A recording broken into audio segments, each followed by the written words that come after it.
मिले मेरे प्रभु। और मेरे पिता जबकि हम यहाँ पे ऑनलाइन इकट्ठे हैं मेरे पिता, और प्रभु होने दे मेरे पिता की तरह पवित्र आत्मा हर एक को बच्चे हुए मेरे प्रभु, और मेरे साथ हो, मुझे बोलने में शब्द दे मेरे पिता, मुझे बोलने में सामर्थ दे मेरे पिता।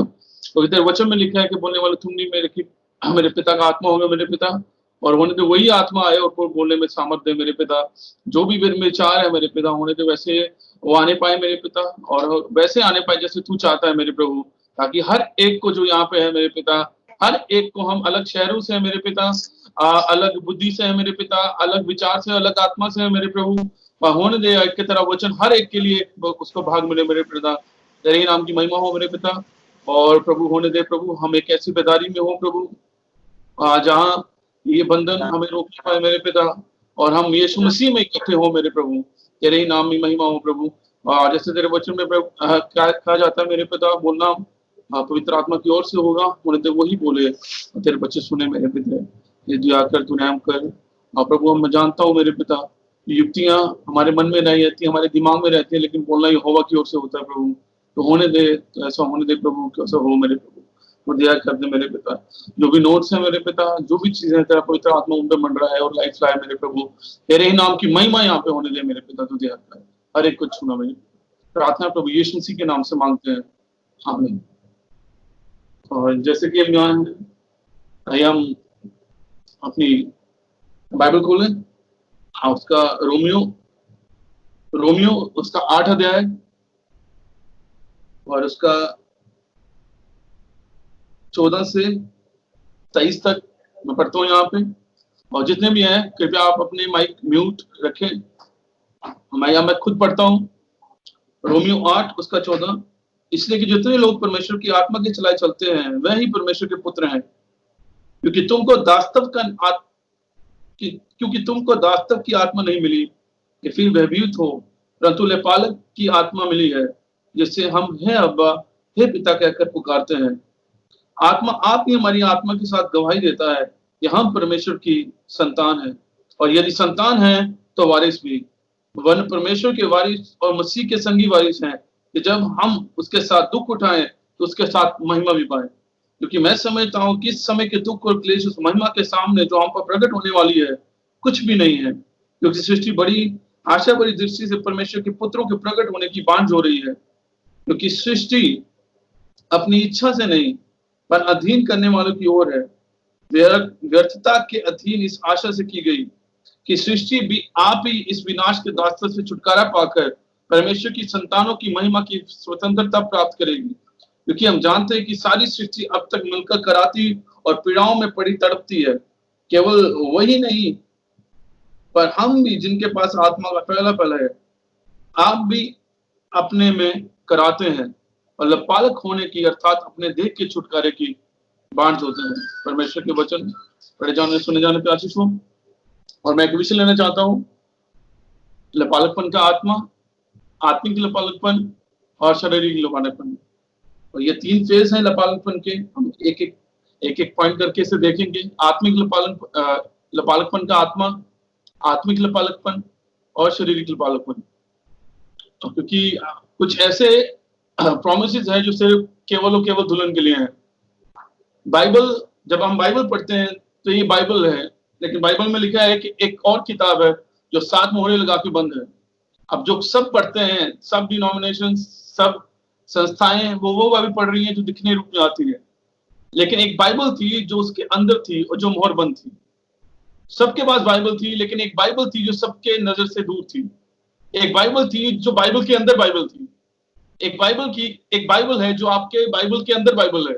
एक किताब है जो आपकी किताब के अंदर किताब है, और वो किताब थी जो 7 मोहरे लगा के बंद की गई थी। लेकिन इन दिनों में एक सेक्रेट रह गई थी जो मलाकी 4 के नबी की थी, ताकि वो आए और उसी बाइबल को जो आपकी अंदर की बाइबल है उसे खोले और हमें दे। इसलिए हमारे पास केवल बाइबल नहीं, हमारे पास वो भी है जो इस बाइबल में छुपा हुआ था।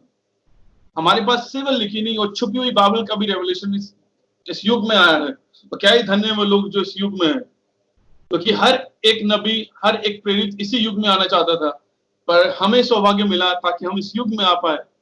हमें सौभाग्य मिला ताकि हम इस मलाकी 4 की सेवकाई के नीचे आ पाए। हमें सौभाग्य मिला कि हम उस टाइम में आ पाए जब सब नबी आना चाहते थे, लेकिन वो आ नहीं सके लेकिन हमें ये सौभाग्य दिया गया कि हम यहाँ पे हो और इन प्रकाशनों को ले पाए और अपने जीवन के साथ मिक्स करके अपने लाइफ से इस प्रकाशन को टेस्टमनी बना पाए, आगे आगे जाहिर कर पाए। इससे आइए हम इस चीजों को लें, और कुछ ऐसे भेद हैं जो कई बार छुपे होते हैं और कई बार वो सुनने में बहुत बड़े लगते हैं या अजीब से लगते हैं। लोगों का मानना है कि वो बहुत बड़े भेद हैं, ऐसा कुछ भी नहीं है। ये मैसेज सिंप्लिसिटी में है और यही मैसेज सिंप्लिसिटी में अपने आप को प्रकट करना है, और उसी में से एक भेद है जिसका नाम है लपालकपन। और मैं फिर से बताता हूँ इसके 3 फेज: लपालकपन का आत्मा, आत्मिक लपालकपन और शारीरिक लपालकपन। हम शुरू करते हैं। लपालकपन एक्चुअल में है क्या? नबी बताता है लपालकपन वो है जिसमें आप पुत्र अपने स्थान पर रखे जाते हैं। लपालकपन वो है जब आप मसीह की देह में अपने स्थान को पाते हैं। लपालकपन वो है जब आप उन अधिकारों को लेते हैं जो आदम के पास थे, जो मसीह के पास थे, जो मलाकी 4 के पास थे,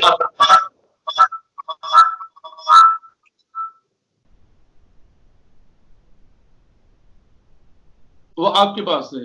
लपालकपन उन्हीं पुत्रों को अधिकार को आपके अंदर उड़ेला जाना है जब आप एक पुत्र होते हैं। और ये जब नबी कहता है कि जब आप अपने पिता के चेक पे साइन करके विड्रॉल कर सकते हैं, ये है लपालकपन। जब आप मैच्योर होते हैं, वो है लपालकपन। जब आप पीछे नहीं हटते लेकिन आगे बढ़ते हैं, वो है लपालकपन। जब आप एक ऐसी स्टेट में रहते हैं कि आप हमेशा पुत्र रहें, जब आप एक ऐसी स्थिति में रहते हैं कि आप हमेशा एक सही पुत्र हो, जब आप एक अच्छी तरीके के पुत्र हो। क्योंकि दुनिया में बहुत सारे पुत्र हैं, नबी कहते हैं। दुनिया में बैकस्लाइड पुत्र हैं, व्यभिचारी पुत्र होते हैं, बेदखल भी पुत्र होते हैं, पीछे हटने वाले भी पुत्र होते हैं। लेकिन जो परमेश्वर को चाहिए था वो था एक सही पुत्र, एक सही पुत्र जो कि परमेश्वर के उस आत्मा को ले पाए जो उसने दिया है अपने लोगों को। और इसका पहला फेज था। और जैसा अब देखिए, सबसे हम जानते हैं, हम अगर ले आदम परमेश्वर का पुत्र था।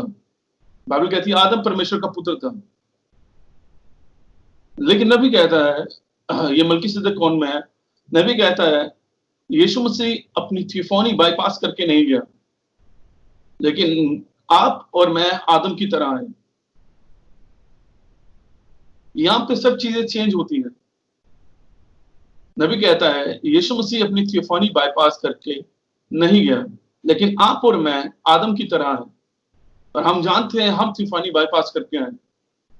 तो नबी का वहां पे कहने का मतलब था आदम भी अपनी थियोफनी बाईपास करके गए। इसलिए आदम जैसे क्या है, जब भी कोई चीज बनती है, नबी कहता है पहले उसका विचार होता है, तब वो बोली जाती है, और तीसरा फेज जो वहां होती है वो चीज। अगर परमेश्वर के दिमाग में पहले से एक धरती थी, तो ये परमेश्वर ने कहा धरती हो, धरती विचार बनी, धरती वचन बना, और फिर धरती हो गई। ये तीसरा उसका फेज था। ऐसे ही उसने जानवर बोले, जानवर हो, तो पहला दिमाग में था और फिर बोला गया, फिर वो हो गए। नबी कहता है यीशु मसीह पहले ऐसे ही आया, लेकिन हम जो तो वचन का पार्ट मिस कर गए। हम सीधा विचार से शरीर में आए, ना कि अपनी थियोफनी में। यीशु मसीह पहले अपनी थियोफनी में आया जो कि लोगोस था, और लोगोस देहधारी हुआ, और लोगोस देहधारी हुआ। हम ऐसे नहीं आए, हम वो वचन के भाग को, अपनी थियोफनी के पार्ट को बाईपास करके आए, ताकि हम विचार से सीधा देह में आए, हम विचार से सीधा बॉडी में आए। और आदम भी ऐसे ही आया। बाइबल कहती है आओ मनुष्य को अपने रूप और स्वरूप में और अपनी समानता में बनाए। और हम सब जानते हैं परमेश्वर ने अपने सृष्टि का कार्य 6 दिनों में कंप्लीट किया और 7वें दिन रेस्ट किया। लेकिन आप देखेंगे उसने 8वें दिन भी एक चीज बनाई, उसने 7 दिनों के बाद भी एक चीज बनाई, और वो था उत्पत्ति का 2 आदम। तो क्या ये सृष्टि नहीं थी? बाइबल कहती है उसने 6 दिन में अपना सारा कार्य क्या किया, कंप्लीट किया, और 7वें दिन आराम किया। तो फिर अगर सब चीजें कंप्लीट थी, तो वो मिट्टी से आदम बनाने की क्या जरूरत थी? वहां भी एक चीज बनाई जा रही थी, क्योंकि वो सृष्टि नहीं थी, वो बनाया गया, वो रचा गया। सृष्टि 6 दिनों में कंप्लीट हुई। और ये सृष्टि थी, ये आदम था, ये एक आत्मिक मनुष्य था। नबी कहता है वैसे ही जैसे पवित्र आत्मा हमें लीड करता है, वैसे ही ये आत्मिक मनुष्य बनाया गया ताकि जानवरों को, बाकी चीजों को लीड कर पाए। और वो दिखावी रूप में नहीं था, इसलिए उसकी इमेज मिट्टी के आदम में डाली। आदम भी अपनी थिफोनी बाईपास करके गया। आदम अपनी थिफोनी में नहीं गया। उत्पत्ति 1:26 थिफोनी नहीं थी। अगर थिफोनी वो प्लेस किया जाता मिट्टी में तो कभी भी गिरता नहीं, वो कभी भी पाप नहीं कर पाता, क्योंकि थिफोनी में होकर हम पाप नहीं कर सकते। इसलिए जरूरी था, इससे आदम को मिट्टी से बनाया गया, मिट्टी से। और बाइबल कहती है उसमें उसने जीवन का श्वास फूका और आदम जीता प्राणी बन गया। ये क्या था? जो वर्ड इमेज थी, जो उत्पत्ति का एक था, उसकी मिट्टी में ये अभिषिक्त की गई डायनेमिक्स के द्वारा, जो उसका श्वास था मुंह का, और आदम जीता प्राणी बन गया। ये था प्रोसीजर लपालकपन में। वो जो वचन की इमेज थी उत्पत्ति 1 में, उसको उसकी मिट्टी की देह में डाला गया। देहधारी नहीं किया गया, सिर्फ डाला गया। और जब डायनेमिक्स गति की थी, मुंह का श्वास, उसने उस इमेज को उस मिट्टी के आदम में डाला और ये आदम जीवता प्राणी बन गया। और यही प्रोसीजर यीशु मसीह का रहा, जो आदम का पुत्र, जो आदम की तरह एक दूसरा, आदम से बढ़ के उससे दूसरा पुत्र था। उसका बाइबल कहती है जब पैदा हुआ, गैब्रियल आया मैसेज लेके, तो स्त्री में धन है तेरे पेट का फल, कुंवारी गर्भवती होगी, शाया ने कहा था, और पुत्र को जनेगी, जो शांति का राजकुमार होगा, अद्भुत युक्ति करने वाला होगा, अनंत काल का पिता होगा। हम जानते हैं इसे। वो पुत्र था, वो शुरू से ही पुत्र था। जैसे अभी कहता है उकाब शुरू से ही उकाब था, एक पेड़ शुरू से ही पेड़ था, एक बीज था, एक जो भी वो फल था वो शुरू से ही वही था। जो भी आप जानवर लें वो शुरू से ही वैसा था। वैसे ही वो पुत्र शुरू से ही था, पर फिर भी उसे इस प्रक्रिया में आना था ताकि वो लपालक पुत्र हो पाए, ताकि अधिकार जताया जा सके, ताकि उस पर सर्टिफिकेट हो कि ये मेरा पुत्र है। आप समझे इसे? और ये होता है शुरू, इसका पहला पार्ट। जब वो यरदन नदी पे गया तो बाइबल कहती है आसमान खुला और पिंड को आया, उसने कहा ये मेरा प्यारा पुत्र है जिसमें रहने से मैं प्रसन्न हूं। और नबी कहता है ये था एडॉप्शन का पार्ट, यहां से प्लेसिंग करना शुरू हुआ। अब ये सर्टिफिकेट था प्रभु का, ये सर्टिफिकेट था परमेश्वर का, ये मेरा प्यारा पुत्र है जिसमें रहने से मैं प्रसन्न हूं। और ये डायनेमिक्स गति की थे पवित्र आत्मा की बपतिस्मे की ओर से। ये गति की था पवित्र आत्मा का बपतिस्मे के तौर पे, ताकि अब उसे परखा जाए।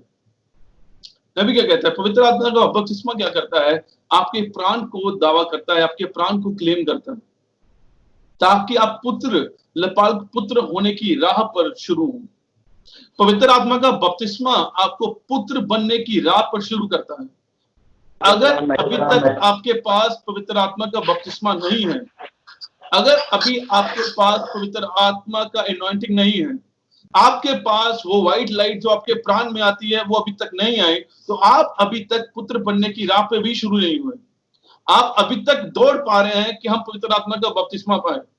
आपको लगा हमने शराब छोड़ी, हमने सिगरेट छोड़ी, हमने व्यभिचार छोड़ा, हमने डिनोमिनेशन छोड़े, हमने जाति धर्म छोड़े, अपने दुनियादारी छोड़ी, हम चर्च आए, दसवां देने लगे, बैठने लगे, ताड़ी मारने लगे, गीत गाने लगे, मैसेज पढ़ने लगे, हमने पानी का बपतिस्मा लिया। इसका ये मतलब नहीं है कि आप पुत्र बन गए। यह सुनने में कठिन होगा लेकिन ऐसा ही है। पुत्र कब बनते हैं? जब पवित्र आत्मा का बपतिस्मा आप में आता है, वो हमारी जर्नी शुरू करता है। पवित्र आत्मा का बपतिस्मा समाप्ति नहीं है, वो शुरुआत है कि आप पुत्र बनने की राह पर चले। वो शुरुआत है। ये जो चीजें आपने करी दुनियादारी छोड़ के, ये सिर्फ आप ये कर पा रहे थे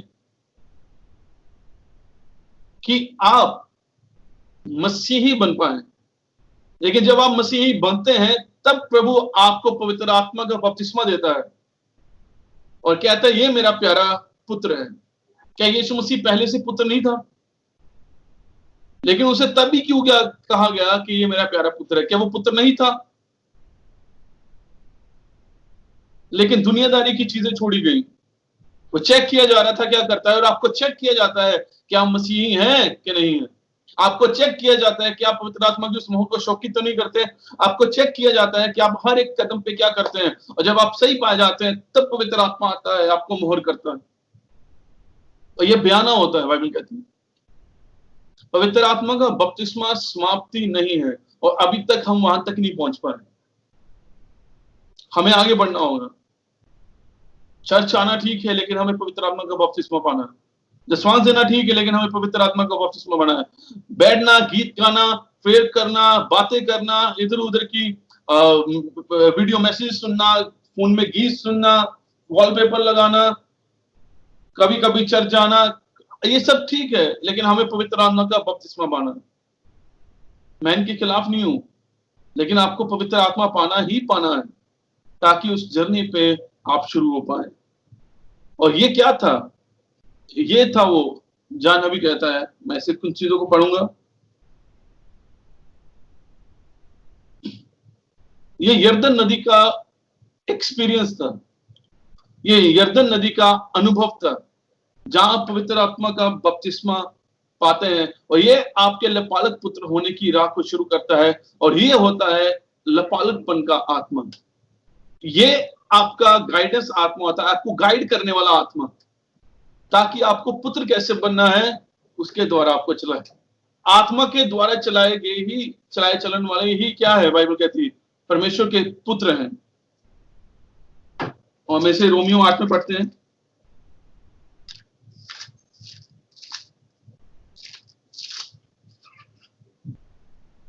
इससे जितने लोग परमेश्वर के आत्मा के चलाए चलते हैं, यहां आपको आत्मा चलाता है।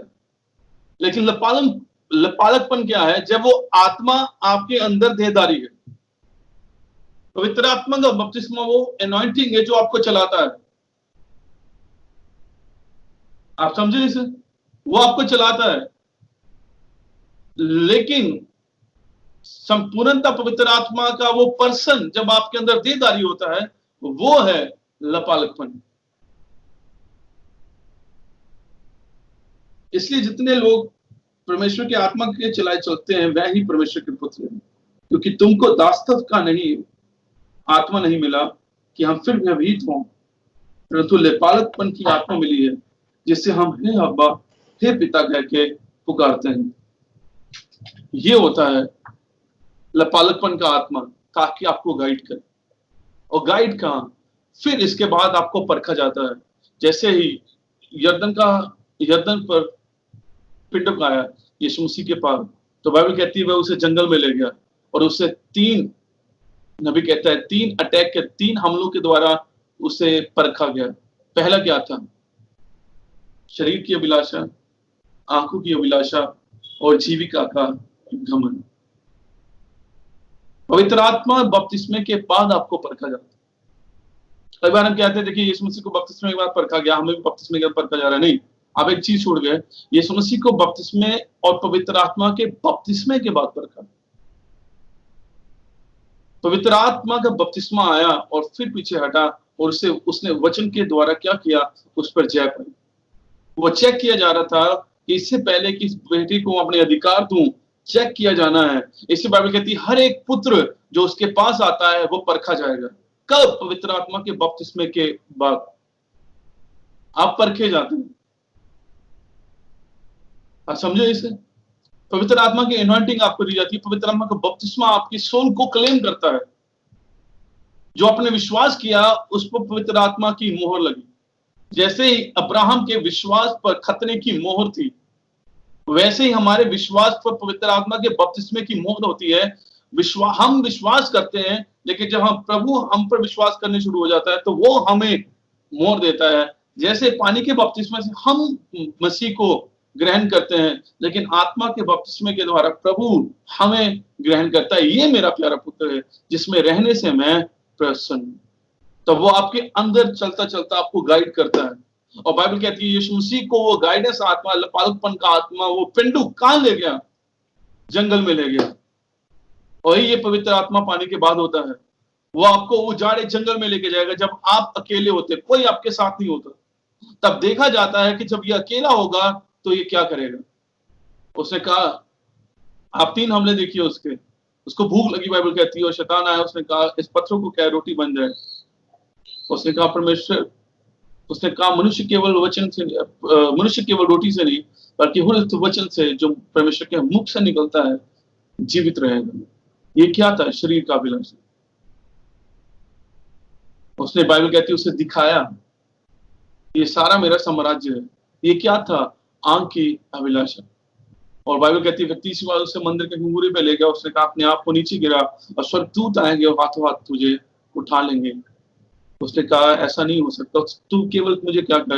उसने कहा ऐसा नहीं हो सकता, केवल अपने प्रभु और परमेश्वर की क्या करो, आराधना करो। ये क्या था? जीविका का घमंड। और यीशु मसीह ने तीनों हमलों पर वचन के द्वारा जय पाई। और जब वो परखा गया और खरा निकला, जब वो परखा गया सही निकला, तब बाइबल कहती है वो उसे पहाड़ पे ले गया जो रूपांतरण वाला पहाड़ था। उसने क्या, अब वही एनॉइंटिंग जो उसको यरदन में मिली दोबारा से आती है। ये मेरा प्यारा पुत्र है जिसमें रहने से मैं प्रसन्न हूं। लेकिन इस बार कुछ और भी ऐड किया गया। फिर बाइबल कहती है इसकी सुनो। ये इसकी सुनो यरदन पे नहीं कहा गया, ये इसकी सुनो उसी एनॉइंटिंग के साथ रूपांतरण वाले पहाड़ पे कहा गया। ये क्या था? लपालप। कब? जब वो खुद उसके अंदर था। अब उसकी सुनना और परमेश्वर की सुनना एक बात थी, जब वो और पिता एक थे। और ऐसे ही लपालकपन होता है जब आप और मसीह एक हो जाते हैं। लपालकपन आपको यीशु मसीह की सेवकाई देता है। वही आत्मा जो यीशु मसीह में था आप में होता है। यही तीन प्रकार का भेद था। पहला पार्ट क्या था? परमेश्वर का मसीह में। दूसरा पार्ट मसीह कलीसिया में। लेकिन जैसे पिता मसीह में आया वैसे मसीह आप में आएगा। तो अगर वो जैसे वो आया वैसे ही मसीह आएगा, क्योंकि परमेश्वर कभी बदलता नहीं, अपना प्रोग्राम चेंज नहीं करता। इसलिए पवित्र आत्मा का बपतिस्मा आपको गाइड करता है। यह है लपालकपन का आत्मा। और रूपांतर वाले पहाड़ तक। आगे से हम पिरामिड की 6 में देखें तो ये है वचन, विश्वास। जब आप विश्वास करते हैं, वो सामर्थ पवित्र आत्मा का बपतिस्मा है जो उस वचन पे आती है और आपको गाइड करती है। कहां तक? चोटी पत्थर प्रेम तक, जो कि क्या है? लपालकपन। और ये जंगल में ये गुण सारे बाहर आते हैं। जब आपको संयम रखना पड़ता है, जब आपको धीरज रखना पड़ता है, जब आपको भक्ति रखनी पड़ती है, जब आपको भाईचारा रखना पड़ता है, जब आपको समझ रखनी पड़ती है कि क्या बोलना है, वही सामर्थ उस विश्वास पे आके। विश्वास वचन है, नहीं? विश्वास वचन है। इसे सामर्थ उस वचन पे आती है और हर एक जो गुण उस वचन में बाहर आते हैं वो पंप आउट करते हैं बाहर। और फिर जाते जाते वो आपको लेके जाता है, ऑपरेट करता है इन गुणों को, ताकि वो चोटी का पत्थर आप पे आ पाए। जब वो चोटी का पत्थर आता है तो ये है लपालकपन। इसकी सुनो। आपके पास वॉइस होती है बोलने के लिए, इसकी सुनो, क्योंकि चोटी पत्थर मसीह ही प्रधान दूत की आवाज है। ये है लपालकपन। जब आपकी जो आपकी आत्मा है, ये गुण आपकी आत्मा को डिसॉल्व करते हैं और परमेश्वर की आत्मा आप में आना शुरू होती है। पवित्र आत्मा का बपतिस्मा आपको चोटी पत्थर तक लेके जाता है। सामर्थ। ये था लपालकपन और ये था आत्मिक लपालक। पवित्र आत्मा का बपतिस्मा आपकी सोल को कैप्चर किया, लेकिन आत्मिक लपालकपन आपकी आत्मा को क्लेम करता है, कैप्चर करता है, रिन्यू करता है। जहां आपकी मेमोरी नहीं होती, फिर यीशु मसीह की मेमोरी होती है। जब आपके लगाव नहीं होते, यीशु मसीह के लगाव होते हैं। जब आपकी इच्छा नहीं होती, यीशु मसीह की इच्छा होती है। ये आपकी आत्मा की चेतना है जो उन 7 गुणों, जो आपकी आत्मा की चेतना है, वो 7 गुण उस पर ढक जाते हैं। आपकी चेतनाएं काम नहीं करती, वो 7 गुण उन चेतनाओं में काम करते हैं। ये था लपालकपन। और वही स्पिरिट जो मसीह में थी आप में होती है। कौन सी? 7 गुण। वर्ड इमेज, जैसे आदम में वर्ड इमेज, वचन का स्वरूप, यही वचन का स्वरूप बनाया जाता है जंगल में। यरदन नदी के अनुभव के बाद और रूपांतरण वाले अनुभव के बाद जो बीच में बनाया गया, यही वचन का स्वरूप था जो बनाया गया।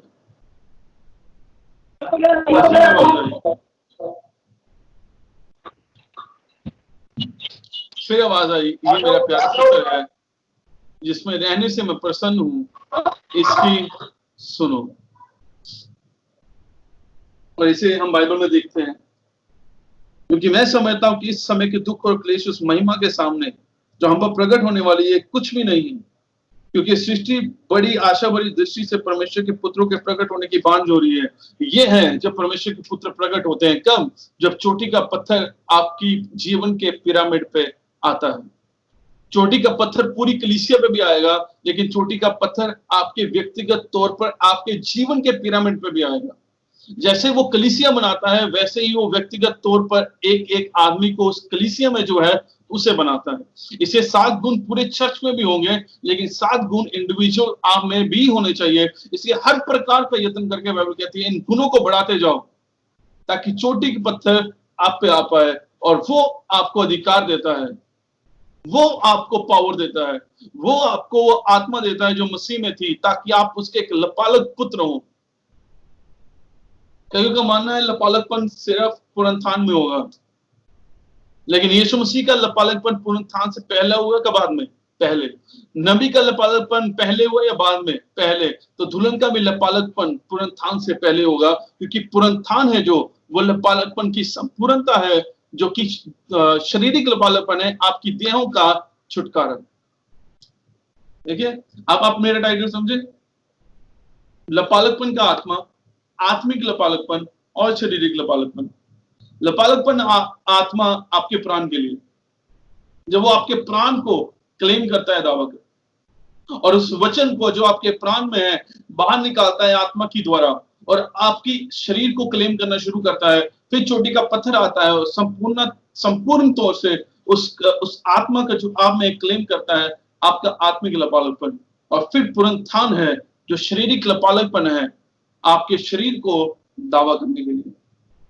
मैं ऐसे ही कुछ कोट्स को पढ़ूंगा, और यहाँ पे नबी कह रहा है, our hope is in God, हमारी आशा परमेश्वर में है। 1951 message, we think that how he was born in this world, हम सोचते हैं कि कैसे वो इस दुनिया में जन्म लिया, द सन ऑफ गॉड, परमेश्वर का पुत्र, but at the age of 30, लेकिन 30 साल की उम्र में गॉड प्लेस्ड हिम, परमेश्वर ने उसको अपने स्थान में रखा।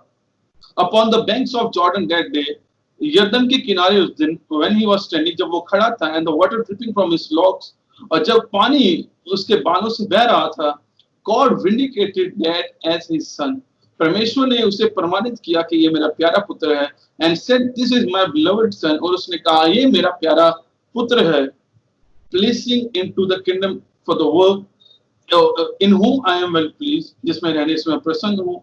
एडॉप्शन, लपालकपन, प्लेसिंग, रखा जाना, placing into his kingdom for the work that he was to finish, और उसको प्लेस किया जाना राज्य में उस काम के लिए जो उससे करना। वो प्लेस किया गया छुड़ाने वाले के रूप में, रिडीमर के रूप में, क्योंकि उसका काम हमारे लिए रिडीमर था कि हमें छुड़ाए। उन अधिकार, उस पुस्तक को जो आदम ने खो दी, मसीह ने हमें वापस लौटाया, लेकिन उसके लिए उसको सबसे नजदीकी रिश्तेदार होना पड़ना था। इसलिए वो हुआ ताकि उसी पुस्तक जो आदम ने गवा दी, उसका रिश्तेदार होके मनुष्य का उस पुस्तक को वापस ले और इन अधिकारों को हमें दे। और ये मैसेज है Yusuf meeting his brother, Yusuf अपने भाइयों के साथ मिलना, मैसेज है। एक 143 paragraph, a great minister of the land today, एक बहुत ही महान सेवक है आज इस धरती पर, was asked why he didn't receive the baptism of Holy Ghost, और उससे पूछा गया, नबी कहता है कि क्यों तुमने पवित्र आत्मा का बपतिस्मा नहीं पाया। After it's presented by other men of his standing who had received the baptism of Holy Ghost, नबी कहता है वहां पे कुछ और भी लोग थे, और उस सेवक से पूछा गया, उन लोगों ने जिन्होंने पवित्र आत्मा पाया था, कि पास्टर साहब आपने पवित्र आत्मा का बपतिस्मा क्यों नहीं पाया। He said it would hurt my ministry, और उस पास्टर ने कहा ये मेरी सेवकाई को हर्ट करेगा। It might hurt an individual, नबी कहता है ये शायद एक व्यक्तिगत सेवकाई को तोड़ दे, but it would never hurt the ministry of Jesus Christ. लेकिन यीशु मसीह की सेवकाई को कभी गलत नहीं होने देगा। That's to be carried on, जो आगे जाना है। It will further the cause of the ministry of Jesus Christ. पवित्र आत्मा का बपतिस्मा यीशु मसीह की सेवकाई के लिए ही वही एक्शन में कारण है कि आपको यीशु मसीह की सेवकाई मिल पाए। और यीशु मसीह की सेवकाई ही आत्मिक लपालकपन है पुनरुत्थान से पहले। पुनरुत्थान देहों का छुटकारा है। पुनरुत्थान तब है जब आपकी देह बदलती है। पवित्र आत्मा का बपतिस्मा आपके प्राण को बदलता है। आत्मिक लपालकपन आपकी आत्मा को बदलता है और शारीरिक लपालकपन आपके शरीर को बदलता है। ये फेज है लपालकपन के, ताकि आप चेंज हो पाए। और ये लपालकपन आपको तैयार करता है आपके रैप्चर के लिए। आपके पास बिना लपालकपन के सिद्ध विश्वास नहीं हो सकता। आपके पास इन गुणों के द्वारा, इन गुणों के बिना सिद्ध विश्वास नहीं हो सकता। इन गुणों के बिना आपके पास सिद्ध विश्वास नहीं हो सकता। आपके पास जो सिद्ध विश्वास है होना है, वो चोटी का पत्थर लेके आएगा। तो जब सर्व सिद्ध आएगा तो अधूरा सारा मिट जाएगा, और सिद्ध विश्वास भी उसी के पास है। इसलिए विश्वास जाता रहेगा, लेकिन जो वो विश्वास आएगा वो जाता नहीं रहेगा, क्योंकि प्रेम कभी भी टलता नहीं है और ना ही वो विश्वास टलेगा। आइए हम आगे बढ़े। आपको कुछ और है जो करना है। आपकी डेली रूटीन से हट के आपको कुछ करना है। आप इस मैसेज में इसलिए नहीं आए कि बस आए, पैदा हो, स्कूल जाएं, नौकरी करें, फैमिली हो और फिर मर जाएं। इसलिए नहीं आए। आप इसलिए आए हैं कि आप परमेश्वर के काम को जारी रख पाए। उस काम को जो यीशु मसीह इस पृथ्वी पर छोड़ के गया, उस दुल्हन आएगी उसे जारी रखने के लिए। एलिया के बाद नबी कहता अलीशा आया उस काम को जारी रखने के लिए। आपको पता है परमेश्वर ने कहा था एलिया को 3 करने के लिए, 3 अनॉइंटिंग करने के लिए। उसने कहा था अपनी जगह नबी होने के लिए अलीशा को मसा करना, उसे मसा करना, और फिर इजराइल और यहूदा आराम का राजा होने के लिए 2 राजाओं को मसा करना। लेकिन आप जब बाइबल पढ़ेंगे उसने सिर्फ अलीशा को मसा करा, उन राजाओं को मसा नहीं करा। लेकिन आप जब आगे बाइबल पढ़ेंगे तो आप पाएंगे अलीशा ने उन 2 राजाओं को मसा किया। काम एलिया का था, लेकिन वो छोड़ के गया ताकि अलीशा कर पाए, और काम यीशु मसीह का था, वो छोड़ के गया ताकि दुल्हन कर पाए। इसलिए उसने कहा तुम मुझसे बड़े बड़े काम करोगे, और ये बड़े बड़े काम बिना लपालकपन के नहीं हो सकते। ऐसे मीटिंग्स हो सकती है, वॉलपेपर चेंज हो सकते हैं, आप गाने चेंज कर सकते हैं, आयतें चेंज कर सकते हैं, अपने कपड़े चेंज कर सकते हैं, चर्च चेंज कर सकते हैं, पास्टर चेंज कर सकते हैं। बिना लपालकपन के आप बड़े बड़े काम नहीं कर सकते। आपको चेंज होना पड़ेगा, आपको रोना पड़ेगा, करलाना पड़ेगा, ताकि आप उस पवित्र आत्मा के बपतिस्मे को पाए। आप ऐसे नहीं रह सकते, आपको कुछ और करना पड़ेगा, इससे हटके कुछ करना पड़ेगा। बहुत देर हो गई है, आप गिरते हैं उठते हैं, गिरते उठते हैं, गिरते उठते हैं, गिरते उठते हैं। क्षमा मांगना, फिर गलती करना, क्षमा मांगना, फिर गलती करना, क्षमा मांगना, फिर गलती करना। प्रभु मैं गिर रहा हूँ, प्रभु मैं गिर रहा हूँ। लेकिन एक ऐसा टाइम आएगा जब आपकी स्थिति सेम रहेगी। कब? जब लपालकपन हो।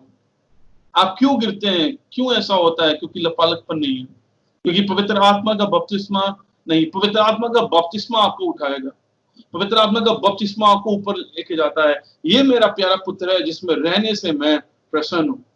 अब तक आप सबको बताते आए हैं ये मेरा परमेश्वर है, ये मेरा पिता है, ये मेरा पिता है, ये मेरा पिता है, ये मेरा पिता है। लेकिन वो टाइम तब आएगा जब पिता कहेगा ये मेरा पुत्र है। ये दोनों चीजें चेंज है। जैसे आप जो भी कर रहे हैं इसे देखिए क्या व्यर्थ न हो जाए।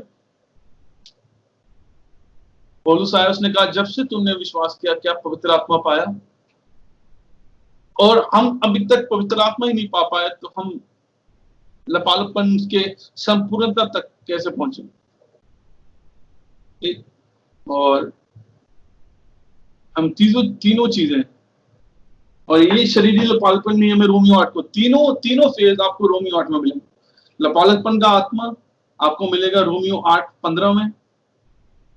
आत्मिक लपालकपन आपको मिलेगा 8:19 में, और शारीरिक लपालकपन आपको मिलेगा 8:23 में। और केवल वही नहीं, हमको भी, जिनके पास आत्मा का पहला फल है, पहला फल आत्मा का क्या, पवित्र आत्मा का बपतिस्मा, अपने ही आप ही अपने में कराते हैं, आप ही अपने में कराते हैं। पर लपालकपन होने की अर्थात अपने देह के छुटकारे की बांझ होते हैं। ये लपालकपन, ये संपूर्णता है। ये लपालकपन उस लपालकपन की संपूर्णता है जिसका फेज आत्मिक लपालकपन से शुरू हुआ।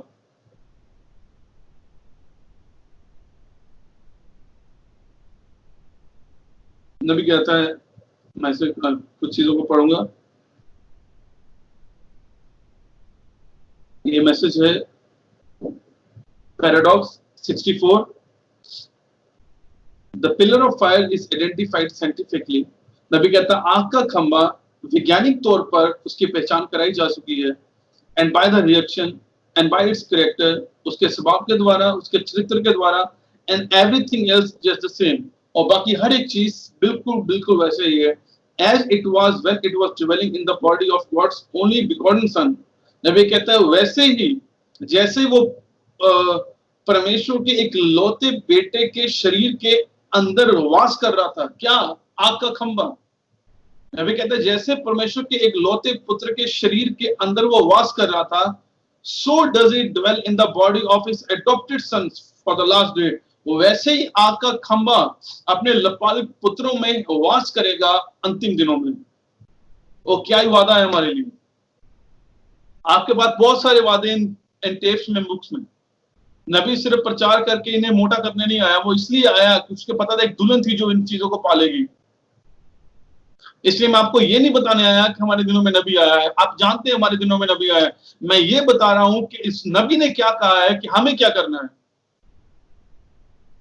हमारा टाइम है, आया समय अब हमारा, आया समय अब मेरा, आत्मा से मैं जुड़ जाऊं। अब ये हमारा टाइम। लूथर का अपना टाइम था, वेस्ली का अपना टाइम था, पेंटिकॉस्टल का अपना टाइम था, मलाकी 4 का अपना टाइम था, लेकिन हमारा टाइम ये है। और लपालकपन ही फाइवफोल्ड मिनिस्ट्री को ठहराता है। और आपके पास कोई आता है और कहता है मैं फाइवफोल्ड मिनिस्ट्री में कोई सेवकाई कर रहा हूं, बिना लपालकपन के कोई भी सेवकाई नहीं है। ये भाई कोलमन का एक मैसेज है, कमेंट से 2010 में, ट्रू वर्ड्स ब्राइड, सच्ची वचन की दुल्हन अपने आप को कलीसिया और दुनिया से अलग करती है वचन के लिए। भाई कोलमन कहते हैं church we know what brother Branham taught us. कलीसिया हमें पता है नबी ने हमें क्या सिखाया है, that after we are adopted, कि जब हमारा लपालकपन हो जाता है, देन वी आर गिफ्टेड, तब हमें गिफ्ट दिया जाता है, and sent out as fivefold ministry, और हमें पवित्र 5 प्रकार की सेवकाई के तौर पर भेजा जाता है। सो द प्रॉफिट सेज, इससे नबी कहता है अडॉप्टेड, लपालकपन, देन गिफ्टेड, फिर गिफ्ट दिया जाना, and sent out as fivefold ministry, और फिर 5 प्रकार की सेवकाई के तौर पे भेजा जाना। बिना लपालकपन के आप फाइवफोल्ड मिनिस्ट्री के तौर पे नहीं भेजे जा सकते। पहले लपालकपन, फिर उसमें गिफ्ट को प्रमाणित किया जाना, और फिर आपको फाइवफोल्ड मिनिस्ट्री के तौर पे भेजा जाना। अल्फा कलीसिया में भी यही होता है। डायनेमिक्स आया था अपर रूम में जिसने फाइवफोल्ड मिनिस्ट्री को ठहराया था। कोई मनुष्य 5 प्रकार की सेवकाई को नहीं ठहरा सकता, कोई मनुष्य। और यहाँ पे अब आप मुझे बताइए, क्या लपालकपन पुनरुत्थान, क्या फाइवफोल्ड मिनिस्ट्री पुनरुत्थान पे आएगी? तो फिर वो कैसे लपालकपन हो गया? केवल उसके पहले भी एक लपालकपन था जो छुपा हुआ था, जो परमेश्वर के पुत्रों का प्रकटीकरण था, जो यीशु मसीह का हुआ रूपांतरण वाले पार्ट पर, जो नबी का हुआ पुनरुत्थान से पहले। वैसे ही इस दुल्हन का भी एक लपालकपन होगा, जो फाइवफोल्ड मिनिस्ट्री की सेवकाई होगी, यीशु मसीह की सेवकाई होगी, जो इस दुल्हन में काम करेगी पुनरुत्थान से पहले। पर यही सेवकाई पुनरुत्थान को लेके आएगी, और वो पुनरुत्थान आपकी देहों का छुटकारा होगा, आत्मिक लपालकपन। और ये नबी का कोड है, रेवलेशन चैप्टर 5, प्रकाशित वाक्य उसका 5 अध्याय, उसका पहला पार्ट, मैसेज 1961 1961। नबी कहता है now we have earnest, our spirits are groaning for full adoption. हमारे पास बयाना है, लेकिन हमारी आत्मा संपूर्ण लपालकपन के लिए करा रही है। But now we have earnest of it, हमारे पास बयाना है। As we receive the Holy Ghost, it is the earnest of our complete adoption और complete salvation। जब हमारे पास पवित्र आत्मा होता है, वो बयाना है संपूर्ण लपालकपन का और संपूर्ण उद्धार का। Oh, how beautiful! I just loved that. All right. अभी कहता है क्या ही सुंदर बात है, मैं इसे बहुत प्रेम करता हूँ। अब आगे 107 para, We are waiting for the fullness of adoption। हम लपालकपन की संपूर्णता के लिए इंतजार कर रहे हैं। This will take place when, लेकिन ये कब होता है? At the first resurrection, पहले पुनरुत्थान। That's when our bodies will be changed from these vile creatures। ये तब है जब हमारी देहें इन गंदी सृष्टियों से चेंज होगी। That we are, जो हम भी हैं, and we have a body, हमारे पास एक देह होगी, like his own glorious body, same उसकी देह के जैसे। For we shall see him as he and we will like him। और हम उसे देखेंगे और हम उसके जैसे होंगे। ये कब होगा? हमारे पास जब संपूर्ण होगा, जब संपूर्णता होगी लपालकपन का, जो कि देह का छुटकारा है। इसे हमें आगे बढ़ना है। ये स्टेप है जिससे आप आगे बढ़ना है। ये स्टेप है जिसे आपको आगे लेके जाना है। ये स्टेप है जो आपके लिए है। आप चर्च के किसी भाई पे रिस्पॉन्सिबिलिटी नहीं डाल सकते कि वो करेगा मैं ना करूं। आप अपने चर्च के पास्टर पे ये रिस्पॉन्सिबिलिटी मत डालिए कि वही करेगा मैं नहीं करूं। नहीं नहीं, अगर आपको रैप्चर में जाना है तो लपालकपन आपको भी लेना पड़ेगा। आप शायद चर्च में पास्टर ना हो, आप शायद चर्च में प्रीचर ना हो, आप चर्च में फ्रंट कोई सेवकाई ना करते हो, लेकिन जो भी पुत्र है उसे परखा जाएगा और उसका लपालकपन होगा ही होगा। अगर प्रचारकों के लपालकपन होगा तो बहनों का फिर कभी नहीं हो सकता, लेकिन ऐसा नहीं है, बहनों का भी होगा। प्रचारक बनना ये फाइनल नहीं है कि आपका लपालकपन हो गया, ऐसा नहीं है। आप शायद चर्च में डीकन हो, लेकिन आपको लपालकपन लेना है ताकि आप अपनी जगह पर ठहर पाए। हम अब सिविल सेवकाइयों का काम कर रहे हैं, लेकिन जब गत की चोटी का पत्थर आता है, वो हमें निर्धारित करता है कि हम इस सेवकाई के लिए सही हैं या नहीं। हम सिर्फ पास्टर का काम कर रहे हैं, हम प्रचारक का काम कर रहे हैं, हम डीकन का काम कर रहे हैं, लेकिन चोटी का पत्थर हमें प्लेस करेगा सही से कि हम हमारी जगह क्या है। फिलिप्पुस को बाइबल कहती है उन्होंने डीकन के तौर पे अभिषेक किया, लेकिन बाद में बाइबल कहती है वही एवेंजलिस्ट बना।